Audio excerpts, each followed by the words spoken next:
Gracias, muy amable.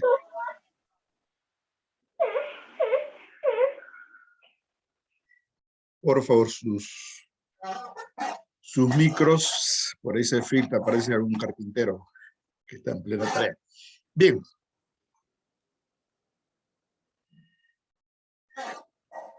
Algunos datos y brechas fundamentalmente no en nuestro país.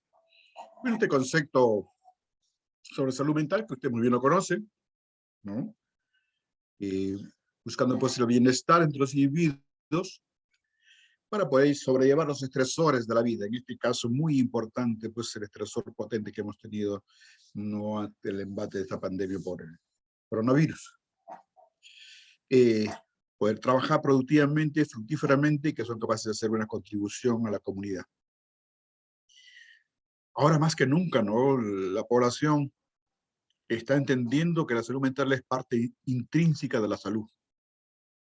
Creo que estamos en ese sentido poniendo en la palestra.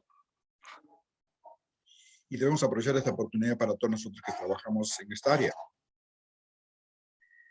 Por supuesto, también está demostrado las múltiples conexiones que hay, ¿no?, entre los problemas de salud mental y otras condiciones. No, eso es muy importante tener en cuenta. Bien, en el mundo, ¿qué sucede en el mundo? Más de 600 millones de personas padecen trastornos mentales y de conducta a nivel mundial. Con toda seguridad, este es un dato prepandemia. Esto se habrá disparado con seguridad. Queremos tener información próxima, ¿no?, a cargo de la OMS. Este es el dato prepandemia. 1 de cada 4 personas desarrollará uno más de estos trastornos en el transcurso de su vida, ¿no? Y las condiciones psiquiátricas o neuropsiquiátricas responsables del 13% total de años de vida ajustados por discapacidad, el famoso DALIS. Y que se estima que es que en el 2020 haber llegado al 15%. Posiblemente esto era una proyección, pero esto debe ser mucho más alto en ese sentido. 5 de cada 10 de las causas principales de discapacidad y muerte prematura se deben a condiciones psiquiátricas. Bien, esta es una información de la década del 90. Como ven ustedes, ¿no?, los problemas de salud mental estaban bordeando ahí el 8%, ¿no? Esto se ha ido incrementando conforme ha ido avanzando la siguiente década, pasó a un 12%, y así paulatinamente, con toda seguridad, esto está con una cifra mucho más elevada, por encima del 16%, ¿no?, dentro de la cara de la salud. De igual manera, 4 de las 6 causas principales de daño vivido con discapacidad resultan de trastornos neuropsiquiátricos. Aquí, como bien conocen ustedes, no está encabezado por lo que es el trastorno del ánimo más prevalente y que ahora es muy notorio, la depresión, llega muchas veces a la ansiedad. Trastornos con relación a abuso de sustancias, fundamentalmente alcohol, ¿no? El abuso o dependencia del alcohol en estos tiempos, en estas situaciones tan estresantes, se ha incrementado. Los otros trastornos, posiblemente en menor prevalencia.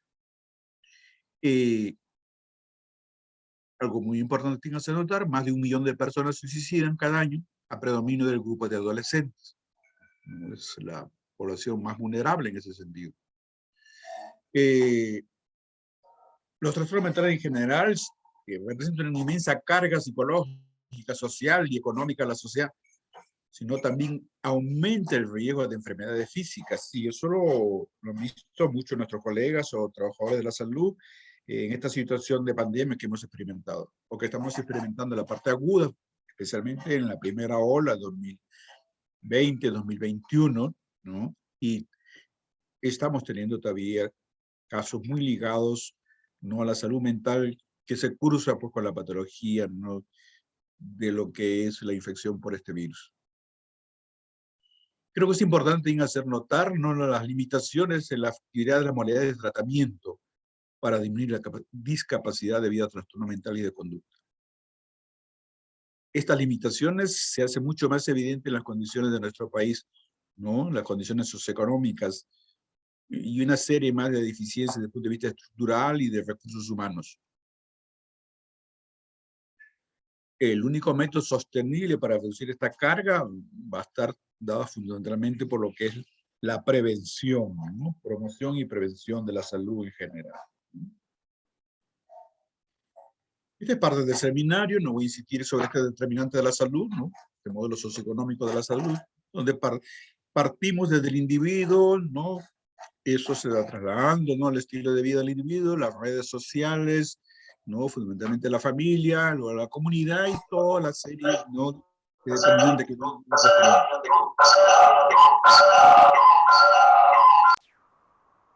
Por favor, sus micros.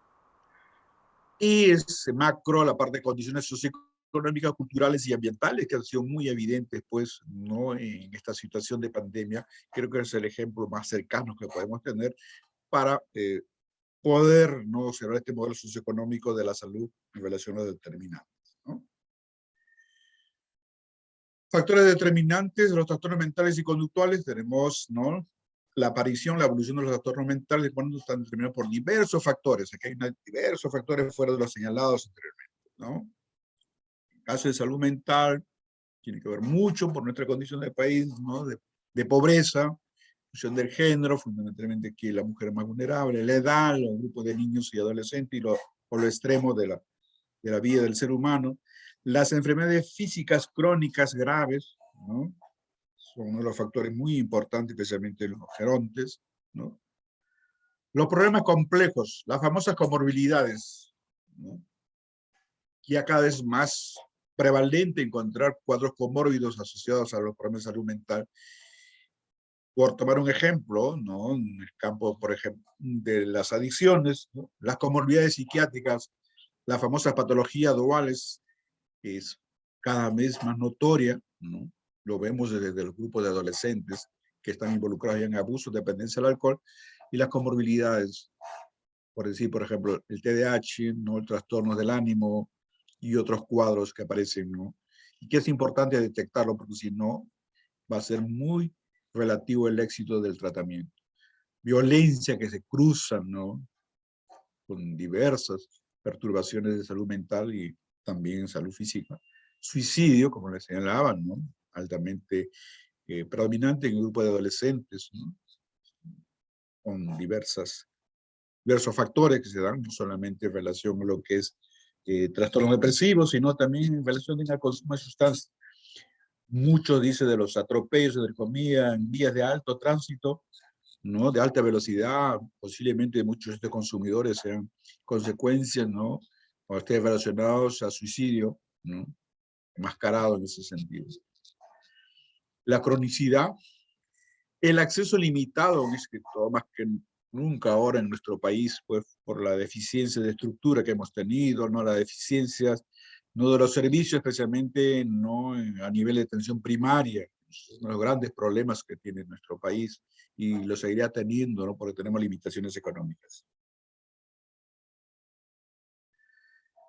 Trastorno y condiciones de interés. Desde el punto de vista de trastornos neuropsiquiátricos, ven ustedes ahí todas las patologías que ustedes muy bien los conocen, ¿no? Fundamentalmente los trastornos afectivos, los trastornos ligados al consumo especialmente del alcohol, ¿no? Y ahora posiblemente estemos pensando también los trastornos de ansiedad en estas circunstancias, y una de las complicaciones a posterior que puede darse es los trastornos de estrés postraumático. Los trastornos emergentes que tiene que ver acá con lo que es el maltrato infantil en este contexto de cuarentena, de aislamiento. Un gran grupo de niños están siendo afectados en ese sentido, ¿no? Violencia muchas veces dentro del ambiente familiar, la violencia doméstica. Los accidentes, muchas veces ligados no solamente al compromiso del conductor, sino también al compromiso del peatón en caso de intoxicaciones por sustancias. Suicidio, homicidio y las enfermedades crónicas en ese momento. Y desde el punto de vista del trastorno de transición epidemiológica, aquí tenemos que ver con enfermedades crónicas, ¿no? Cuadros metabólicos, cardiovasculares y los famosos CA, ¿no? Uno de los problemas serios que tenemos en nuestra cultura y ese nivel tiene que ver mucho con nuestra especialidad, ¿no? Es el estigma. Y el estigma no solamente dentro con nuestros pacientes, sino el estigma también dentro, ¿no? del mismo ambiente de salud, de los mismos profesionales de la salud. Esto es bastante complejo de abordar, ¿no? y por supuesto con repercusiones muy serias, ¿no?, para la atención de nuestros usuarios y de las familias.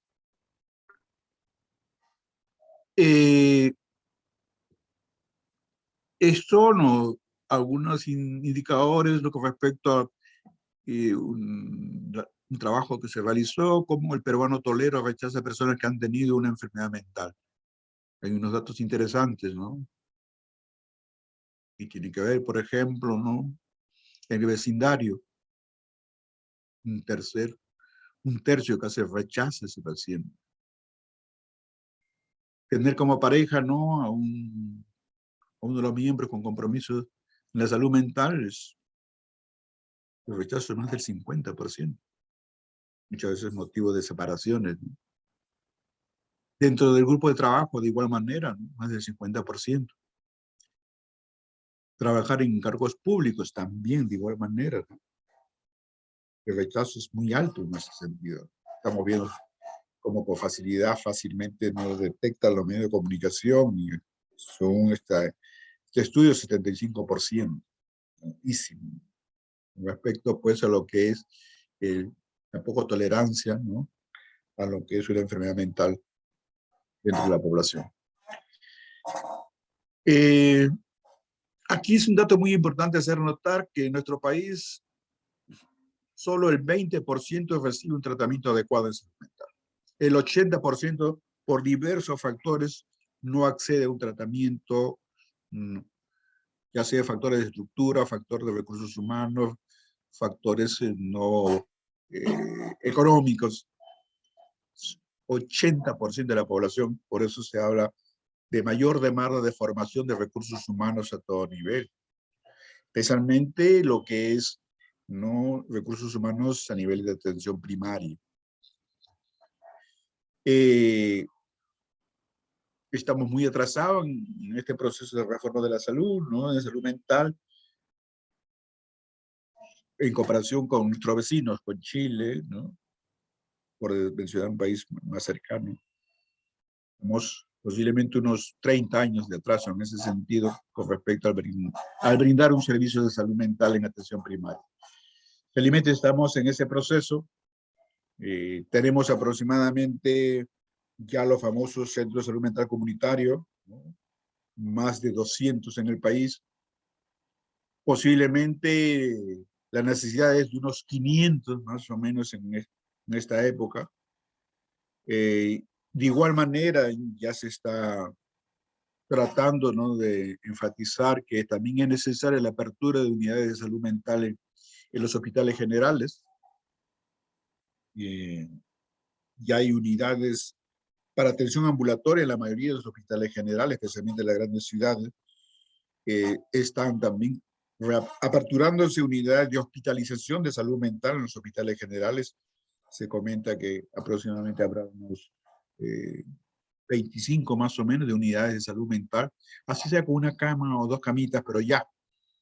Toda una lucha, a pesar que hay la normativa, ¿no?, del estigma, y especialmente de personal de salud, los personales de la salud, incluyendo los médicos, ¿no? Aperturar una cama hospitalaria, ¿no?, para salud mental ha sido todo un problema para muchos centros de salud, ¿no? Y de igual manera ya están tratando de normar también, ¿no?, la apertura de unidades de adicciones, ¿no?, en los hospitales generales. Hay propuestas en ese sentido, esperemos que se den, ya que nuestras instituciones especializadas llegarán simplemente en caso de por referencia, la demanda es muy alta, especialmente como consecuencia de esta situación estresante que estamos viviendo.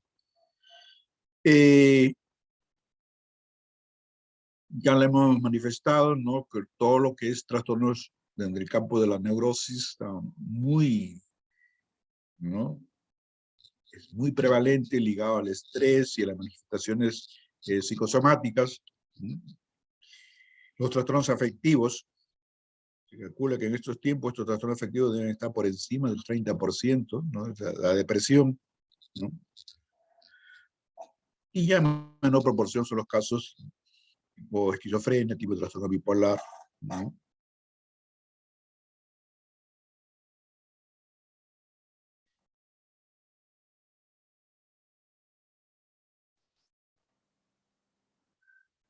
Es un indicador muy importante. Dice, ¿qué enfermedades hacen perder más años de vida?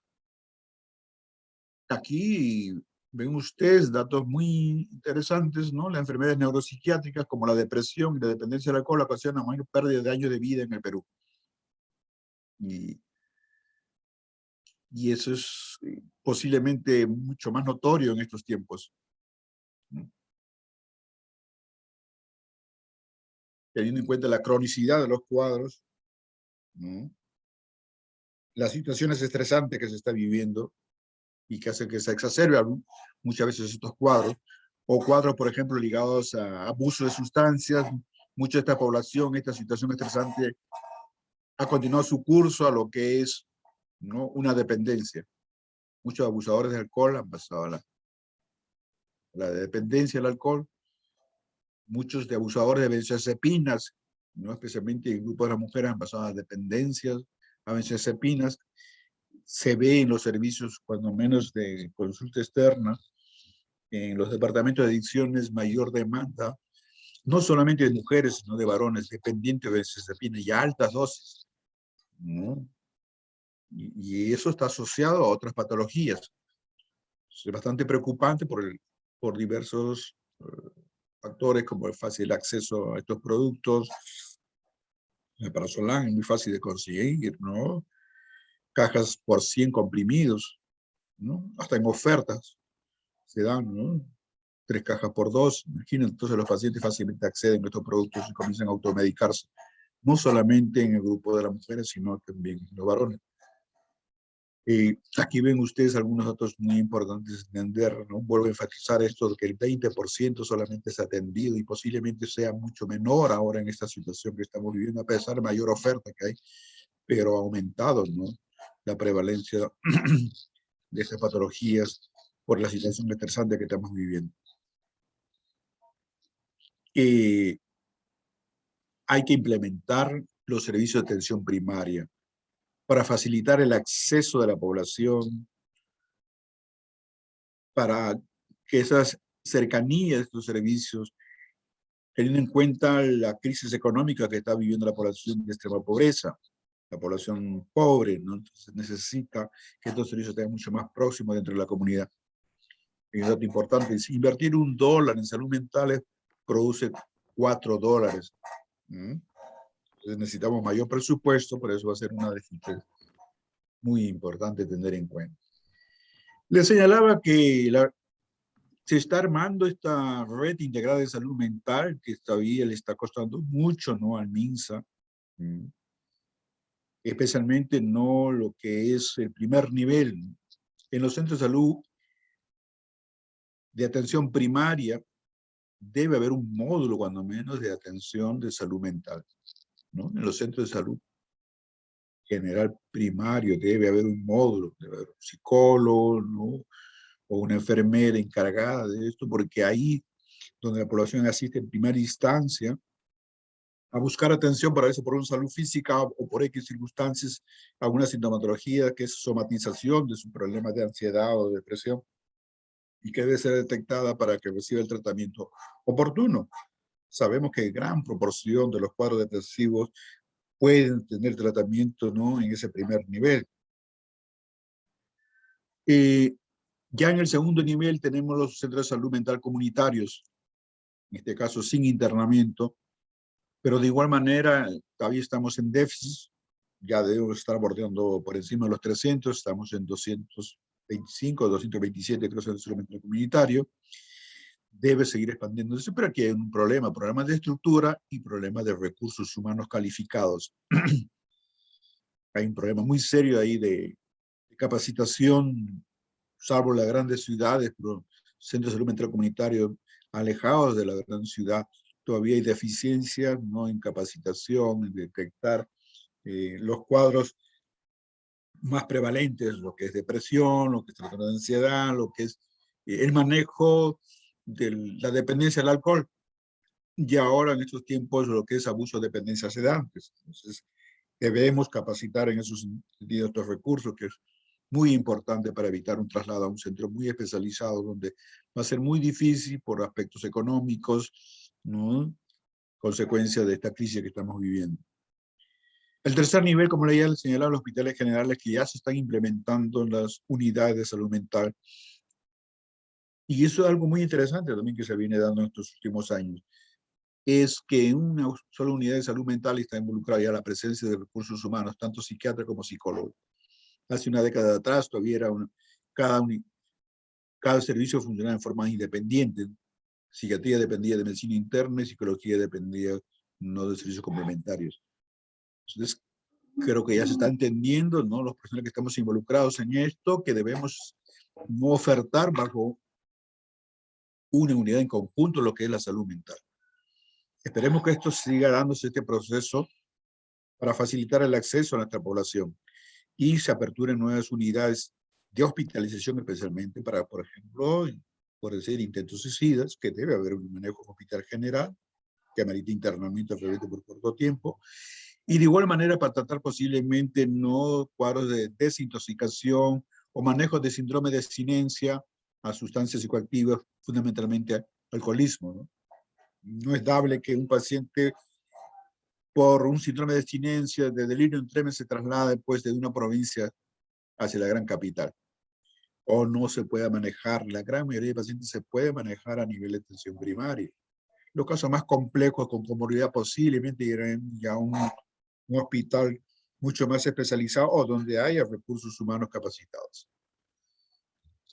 Muy bien sabemos que esto ya es, no lo quiero repetir, las interacciones que hay para lo que ocasiona la aparición de un trastorno mental, ¿no? Los factores biológicos, psicológicos, sociales que interactúan constantemente, y eso ha sido muy evidente en el transcurso de esta pandemia que estamos experimentando. De igual manera es el círculo vicioso donde interviene pues la pobreza, ¿no? Y esto está ligado también al aspecto educativo, la baja instrucción, el desempleo, la privación económica, todo este círculo vicioso que va a desencadenar el trastorno mental de igual manera va a limitar no poder a ese paciente acceder a mejores niveles educativos, mejores condiciones laborales y las repercusiones que va a haber no solamente a nivel no de la productividad, sino de la misma familia. Entonces es un círculo vicioso que tiene que romperse por ese lado, ¿no? Todo eso no lo quiero volver a repetir, ya los he mencionado de igual manera. Vamos a hablar de algunos trastornos más frecuentes, que como bien ustedes lo saben, los trastornos depresivos se han disparado, trastornos de ansiedad se han disparado en estas circunstancias. Calculo que deben estar bordeando por encima del 20%. Se está presentando no solamente ¿no? la población adulta, sino también lo estamos viendo en adultos y niños. Se está viendo, ¿no? Esta circunstancia de aislamiento, de cuarentena, no de ese distanciamiento físico y que se ha asociado muchas veces al distanciamiento social, y se está viendo un tremendo impacto, y con mayor razón todavía que los servicios, entre comillas, ¿no? de atención para niños persiste en la virtualidad con este gran temor que existe, pues más que todo el personal a ser contagiado por el virus, el personal de salud, sin percatarse que estos niños necesitan salir de ese enclaustramiento que están, muchos de ellos, hasta 2 años, ¿no? Encuartelados, entre comillas. Los adultos se las han ingeniado porque muchos ya están haciendo trabajo presencial, ¿no? O hacen algunas otras actividades para subsistir la familia, pero el niño se ha quedado enclaustrado, adolescente. Es bastante preocupante en ese sentido. Y esto muchas veces está dando lugar a que muchos de estos jóvenes se involucren en el consumo de sustancias para manejar esa ansiedad, para manejar ese estado depresivo, ¿no? Ingresando en el consumo del alcohol, consumo de sedantes, o ahora que está muy en boga, ¿no? Consumo de marihuana, que entre comillas en primera instancia funciona como un buen ansiolítico en las primeras experiencias. O en caso de los niños, es otra ola posiblemente de lo que tengamos en los próximos meses y años, es el abuso de dependencia de la tecnología, ¿no? El abuso del internet, de las redes sociales. ¿Qué familia ahorita no se encuentra con ese gran problema al tener los niños en casa sin el acceso, ¿no? a las actividades académicas presenciales? Todo un problema en ese sentido, ¿no? Por eso es un llamado a que se haga ya la atención presencial de nuestros niños en los establecimientos de salud y, y en los establecimientos de salud especializados. No pueden continuarse en forma virtual. Hay pacientes que están en consulta virtual 2 años, como si ese contacto, esa aproximación social no es importante para el manejo, para la integración de estos casos, ¿no? Con los niños y con los padres de estos niños. En el consumo de sustancias, como les señalaba, lo más prevalente ahorita es alcohol, tabaco. No tenemos reportes últimos, ¿no? Con relación a que es observatorio de drogas. ¿Qué pasa con los sedantes y los analgésicos? Posiblemente hay un incremento muy serio ahí. Y también de igual manera el consumo de marihuana, por hablar de las drogas más prevalentes. Otras de las sustancias también legales podría ser también cafeína, ¿no? El consumo fuerte de cafeína. Se habla que por encima de 4 o 5 tazas de café el pasadito, ya podríamos estar hablando de abuso o dependencia de café. O las bebidas estas, entre comillas, energizantes, famoso World Red Bull, ¿no? Entonces, eso se está involucrando a la población de adolescentes y algunos niños. Ya tienen ustedes información, el sentido, ¿no? Las consecuencias del consumo del tabaco, la alternativa del tabaco el electrónico, no cigarrillos electrónicos. Ya hay estudios muy claros que demuestran que también no hay una serie de sustancias tóxicas que no alivian, ¿no?, ese abuso de dependencia. Y de igual manera, el alto consumo de tabaco se ve en nuestra población, ¿no?, de trastornos psiquiátricos, especialmente en nuestros esquizofrénicos. Todavía es alto en ese sentido, para aliviar muchas veces de sus síntomas del cuadro psiquiátrico o aliviar algunos de los efectos secundarios, no de los antipsicóticos, porque muchas veces se sigue usando todavía antipsicóticos típicos, ¿no? Entonces, algunas particularidades con respecto a poblaciones indígenas, eso sí lo sabemos, ¿no? En las zonas altosandinas, el alto consumo de alcohol desde el punto de vista cultural, ¿no? Y no solamente el alcohol etanol, sino el otro gran problema, el incremento del alcohol metílico, el alcohol industrial.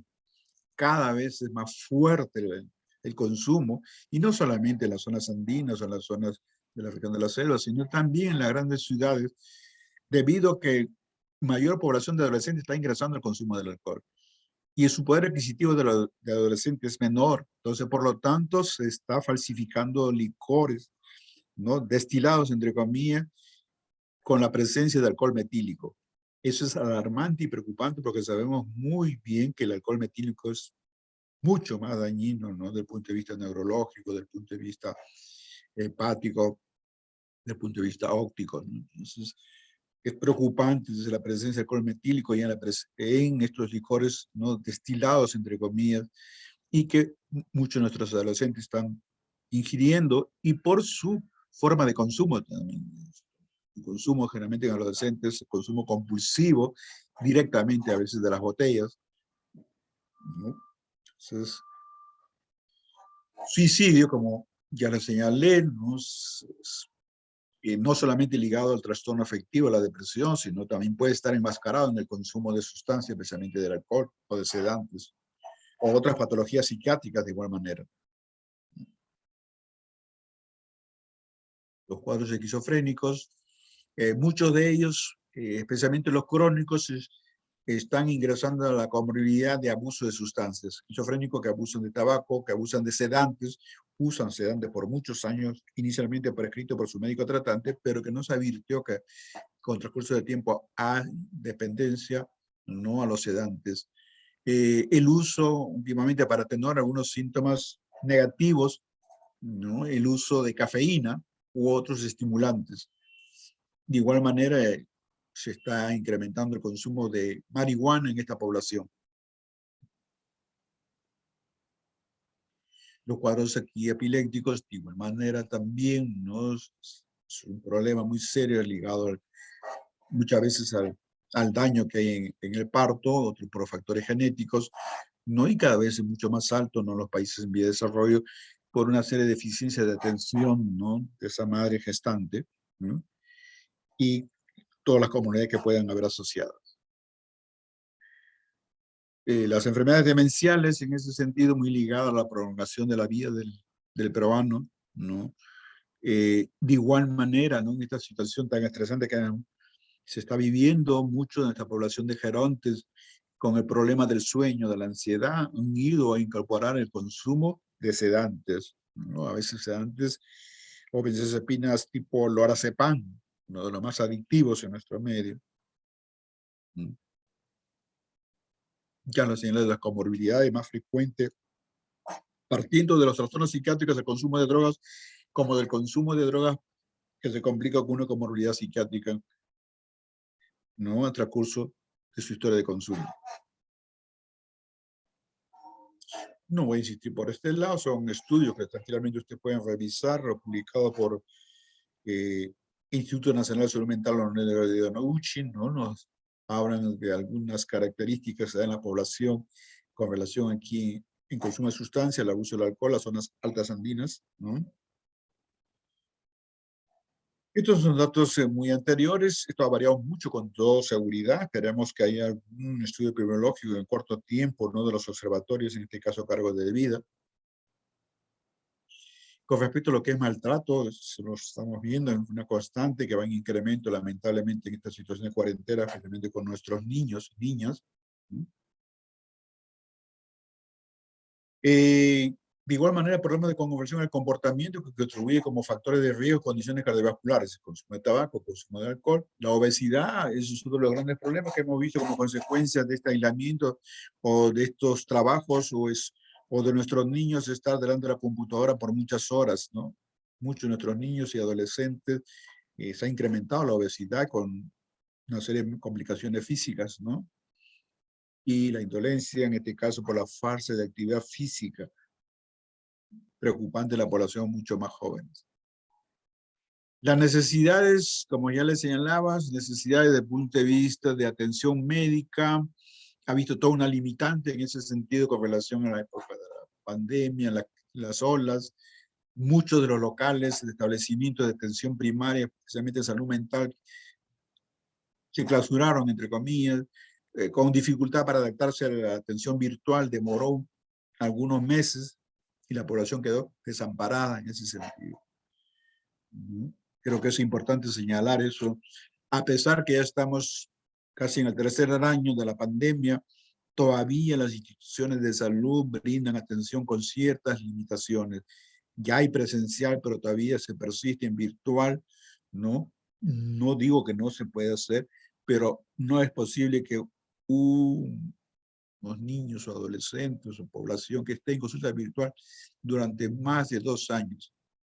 Y hay pacientes que dicen claramente, no lo conozco hasta ahora mi médico tratante o no conozco a mi psicólogo. Entonces, creo que es importante. Podemos hacer un mix que es muy distinto. Muy importante tener en cuenta eso. Las necesidades que hay a nivel de la familia, no solamente es donde hay un paciente, solamente es el afectado, sino repercute también en toda la dinámica familiar. Y de igual manera esto va a impactar en la comunidad, ¿no? Con respecto a lo que es estigma, derechos humanos, ¿no? Y el proceso de rehabilitación, que quedó trunco prácticamente en la mayoría de lo que son las instituciones de salud, especialmente del MINSS y del Seguro Social. Y aunque parezca paradójico, aparecen con fuerza, por decir, en el campo de las adicciones aparece con fuerza, entre comillas, estos famosos comunidades terapéuticas, entre comillas digo, porque son dirigidas, la gran mayoría existen en nuestro país, más de 400, se calcula que estén borrando los 500 a nivel nacional, dirigidas por esos adictos, y donde se encuentran no solamente pacientes dependientes de sustancias, muchos de nuestros pacientes con trastornos psiquiátricos que no se llegaron a internar por dificultades en la atención en los hospitales o en las unidades de salud mental, están internados ahí en estos, ante la angustia de la familia por poder manejar sus pacientes. Ahí está una gran proporción de la población internamente. Saquen cuenta, si son unos 400 y cada una institución tendrá un mínimo de 50, 60 pacientes internados. ¿Cuántos pacientes tenemos internados ahí? Y no todos son adictos. Creo que eso es muy importante recalcar. Muchos de ellos tienen patología psiquiátrica primaria y otros las famosas comorbilidades. Sin la atención profesional adecuada. Creo que eso está ahí, latente, pero que no, aunque por ahí a veces suceden algunos incidentes y sale a la palestra, pues, ¿no? Como esta institución está hace poco tiempo, ¿no? Hace pocos días, ¿no? De una comunidad terapéutica donde terminaron con situaciones de violencia. Otros obstáculos, como ya le señalé, ¿no? La estigmatización y discriminación. Aquí está, pues, lo que es el punto de vista político, ¿no? Todavía nos falta mucha abogacía en ese sentido, a pesar de estas circunstancias, ¿no? Que colabora mucho los medios de comunicación para poner, ¿no? En vitrina lo que es la salud mental a nivel nacional, pero nos falta mucho de avanzar por ese lado. El sistema de salud, felizmente, parece ser que se está modificando, que gran parte del presupuesto dedicado a los 3 grandes centros que tenemos en Lima, ¿no? Se está redistribuyendo, entre comillas, ¿no? A nivel de los centros de salud mental comunitario y a centros de atención primaria, ¿no? Esperemos que eso se siga dando, se siga incrementando, y nuestros recursos humanos, hay un viraje ya, ¿no? De los profesionales jóvenes. Muchos de ustedes con todo se van a trabajar seguro en primera instancia, ¿no? En los centros de salud mental comunitarios o en los hospitales generales ya tienen unidades de salud mental y psiquiatría, tanto ambulatorio como hospitalización. Estoy segurísimo que casi, imagino, el 90% de ustedes irán a trabajar y otros que se quedarán en la gran ciudad posiblemente para trabajar en el sector privado, ¿no? El problema del abastecimiento de medicamentos, ¿no? Todavía hay limitaciones en ese sentido, a pesar que tenemos, no, son muy pocos los fármacos básicos que necesitamos para la atención de las principales patologías. Por ahí hay escasez. O hay fármacos, pero que no es tan fácil acceder a la población. Eh, y las coordinaciones. Todavía no es muy difícil trabajar en equipo, ¿no? En salud mental. Cuando menos, creo que los programas que maneja el Centro de Salud Mental Comunitario sí lo hacen, enfatizan mucho el trabajo en el equipo, pero a otros niveles cuesta que la interacción, no el psiquiatra con el psicólogo, con la enfermera, no con la terapista ocupacional y otros profesionales, y para que a la larga el paciente sea beneficiado en ese sentido. Trabajo en equipo es muy importante, el trabajo de intervención, lo que es en terapias grupales. Todavía tendemos mucho a las intervenciones individuales por la necesidad y las condiciones socioeconómicas de nuestro país, por la escasez de recursos humanos. Creo que es muy importante la formación enfatizar lo que es intervención en nuestro sistema de salud, las terapias grupales. Bien, voy a enfatizar algunos datos, no quiero volver a repetir esto.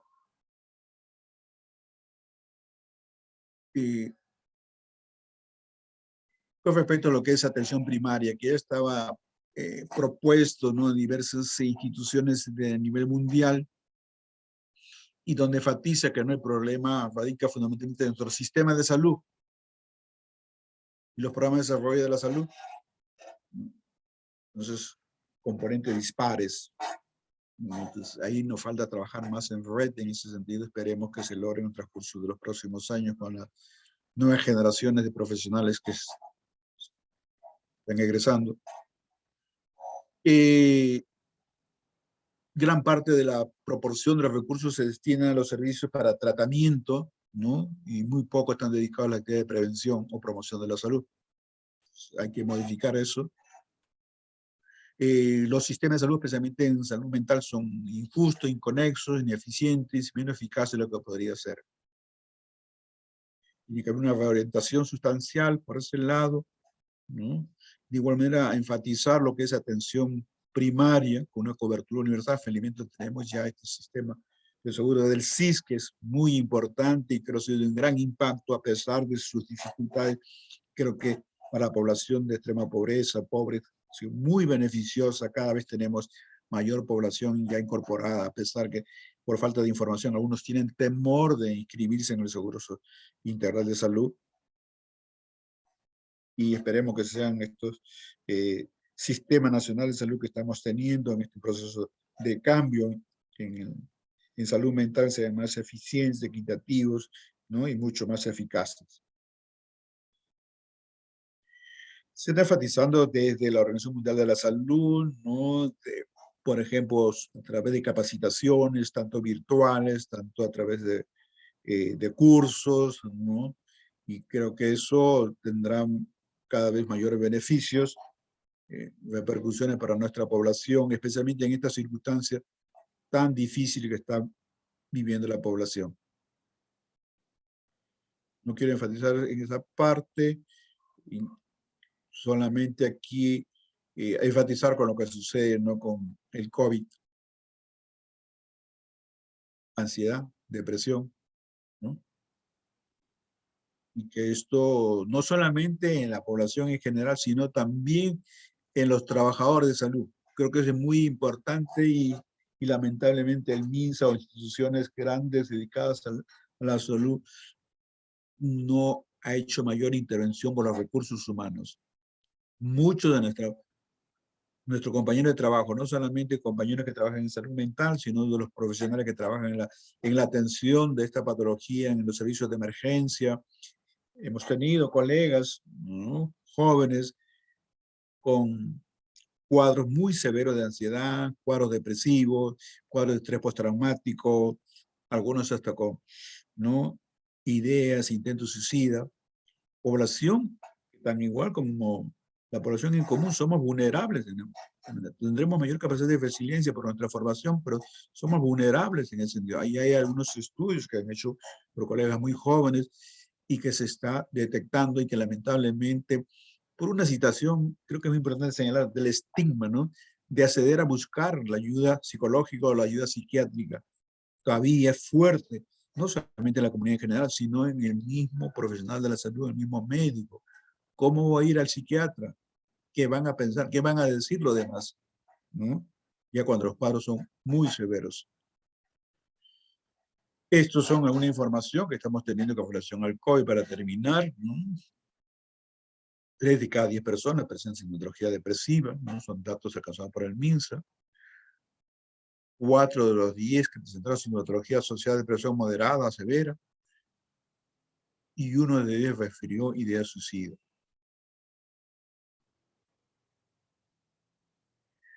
1 de cada 4 niños sufre ansiedad por el confinamiento que les señalaba. Información del 2020. Para que vean ahora nuestros niños que algunos ya presentan el famoso síndrome de la cabaña, ¿no? Que tienen que ir a la escuela, pero no se los ha preparado a esos padres, ¿no? No se han preparado a esos niños y bruscamente van a salir a la escuela. Y con todo ya muchos de ellos van a experimentar, ¿no? Ansiedad y algunas molestias somáticas y posiblemente se interprete como problemas físicos, ¿no? Algunas complicaciones físicas. Entonces, aquí vemos algunos problemas sociales que impactan la salud mental en el contexto del COVID. Creo que eso es muy importante, ¿no? Esos temores, esos miedos, ¿no? El riesgo al contagio, la pobreza, ¿no? Eso es un problema muy serio, las desigualdades, las inequidades, un problema de solidaridad, ¿no?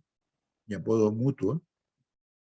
Ni qué hablar, pues, en nuestro país sobre la corrupción. Impacta tremendamente nuestra salud y educación.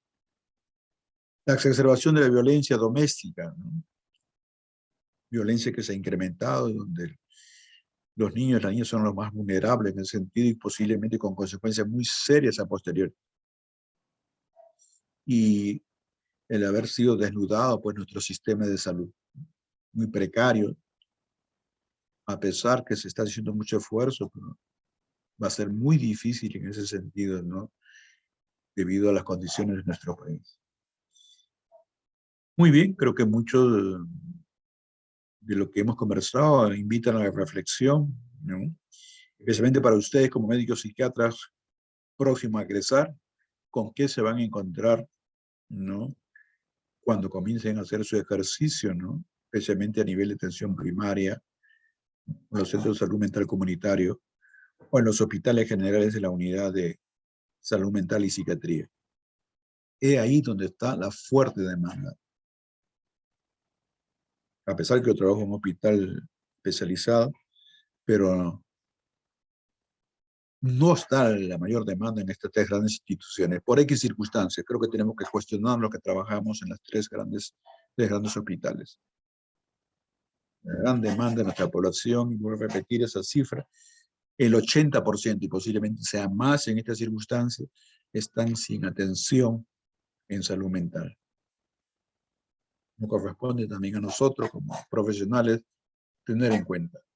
Todos tenemos que involucrarnos en lo que es la atención en salud mental. A todos nos corresponde. Desde los administrativos en nuestro sistema hasta los profesionales y gestores, ¿no?, en salud. Gracias. Si hay alguna pregunta,